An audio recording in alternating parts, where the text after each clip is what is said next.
Hi everybody, my name is Dr. Hilary Booth and I'm a naturopathic doctor, and welcome to my video blog. Today I want to talk about migraines and headaches. A lot of people get them. The problem is often though finding out why people are getting migraines or headaches, and that's what we like to treat as naturopathic doctors, is the cause. And so I'm today going to give you 8 different causes of headaches and migraines that I commonly see and some tips and tricks on how to treat them. So the first one I want to talk about is mineral or nutrient deficiencies causing your headaches.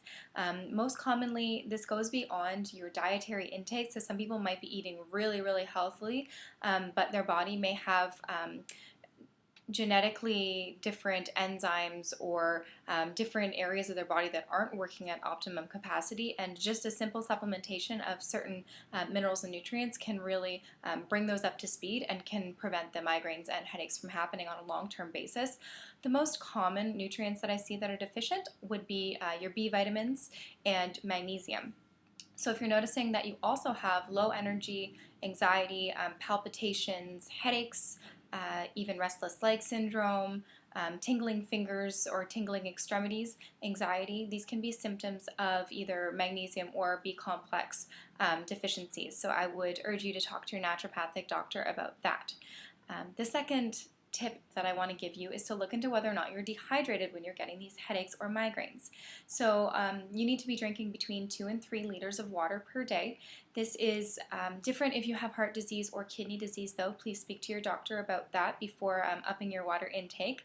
I personally drink about 4 liters of water a day. It can vary a lot between different people, but basically what this means is water is necessary for every single cell to function in the body. If you remember back to chemistry class back in high school, you learned about how ATP is produced, and the final step in that electron transport chain is using water in order to produce energy for your body. So you need to make sure you have water for that, but also just for your cells to stay alive and function properly.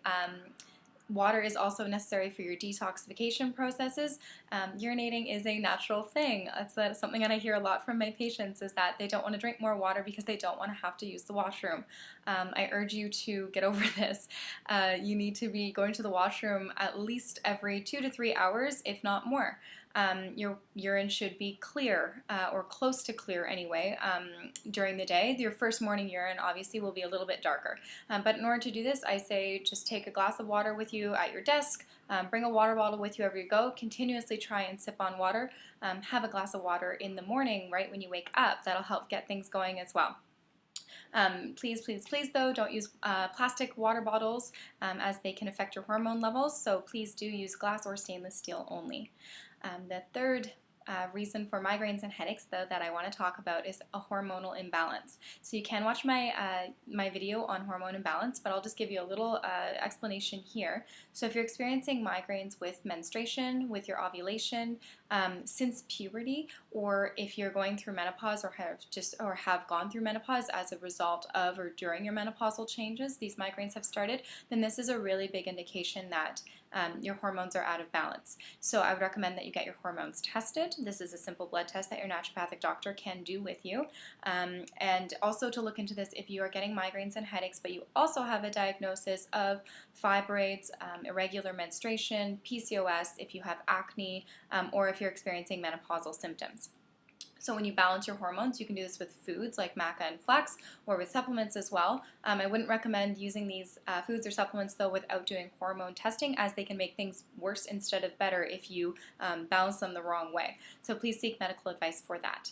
The fourth different cause of migraines and headaches I want to talk about is a vasovagal response. So this is basically to do with your blood flow in your body. So sometimes people, there's a constriction of blood flow that goes into the brain, and that can cause headaches, or there can be actually an opening or dilation of blood flow to the brain, and that can also cause migraines and headaches. So if your blood pressure is either too high or too low, you want to get that checked out, and you need to get that regulated as soon as possible.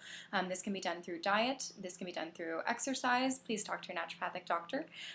If you notice a change in your headaches or migraines with caffeine intake, some people, if they drink caffeine, they'll get a migraine, or if they have a migraine and they drink caffeine, it'll make it better. If you're noticing this, it could be also a vasovagal type of headache or migraine that you're experiencing. And if you find you have other difficulties with circulation in your body, such as Raynaud's, heart disease, or varicose veins, that's again something to look into. The fifth type of cause for migraines or headaches that I want to talk about is blood sugar imbalance. So if you have low blood sugar, this can trigger migraines. You don't need to be diabetic in order to experience these blood sugar ebbs and flows throughout the day. So if you're one of those people that gets hangry or irritable when you're hungry, if you get anxious or feel faint, if you get brain fog when you haven't eaten, all these are symptoms or signals to you that you are having highs and lows in your blood sugar. So to stabilize your blood sugar, what we want to do is have small, frequent meals throughout the day. These meals you want to include with good sources of fats and also with protein. This helps your digestion to actually slow down a little bit so that you stay fuller for longer, and the energy is actually released into the bloodstream on sort of a more slow, steady state, rather than having, if you had just a teaspoon of sugar, that's going to go straight into the bloodstream pretty quickly, and then you're going to crash again after that. The sixth thing I want to talk about is food allergies and chemical triggers. So some people are experiencing migraines and headaches if they also have IBS, so that's irritable bowel syndrome, or IBD, inflammatory bowel disease. So you can get lab testing done to see if you have any food allergies, and there's also another one of my talks on food intolerances.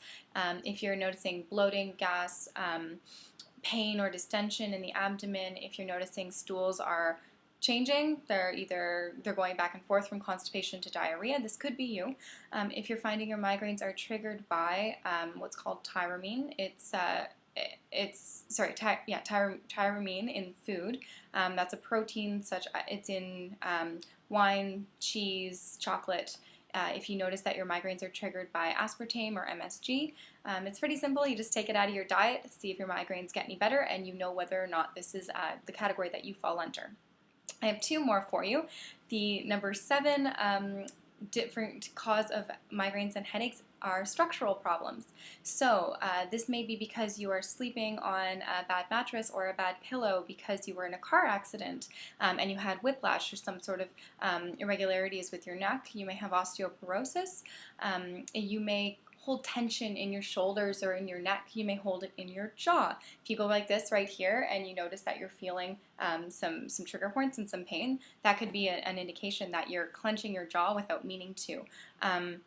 All these things can sort of pull on the different muscles that go all the way over your head and all the way down your back, and those different pulling of the muscles can cause different types of headaches. So if this is you, I want to encourage you to look into getting better ergonomics at work and at home, maybe a better mattress, maybe a better pillow, and you may find that you improve with osteopathic treatment, with acupuncture, with massage, all of the above.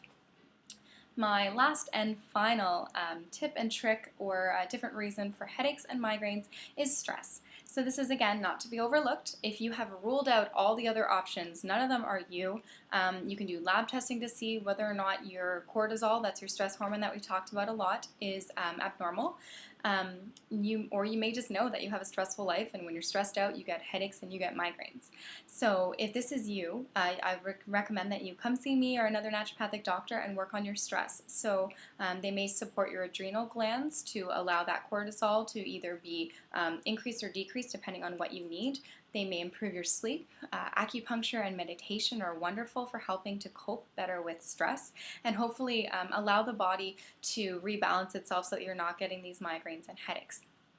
So hopefully if you do have migraines and headaches, one or more of these categories that I've spoken about do pertain to you, and maybe gives you something to think about in the future of how to help your migraines and headaches go away. But I would encourage you to contact me or another naturopathic doctor for treatment, and we'd be happy to help with uncovering the cause and treating that cause of your migraines and headaches. So please visit my website at www.hillarybooth.com, or you can go to my contact page there and send me a message, or feel free to send me a message on my Facebook page and I would be happy to respond. Thanks very much for watching. Have a great day.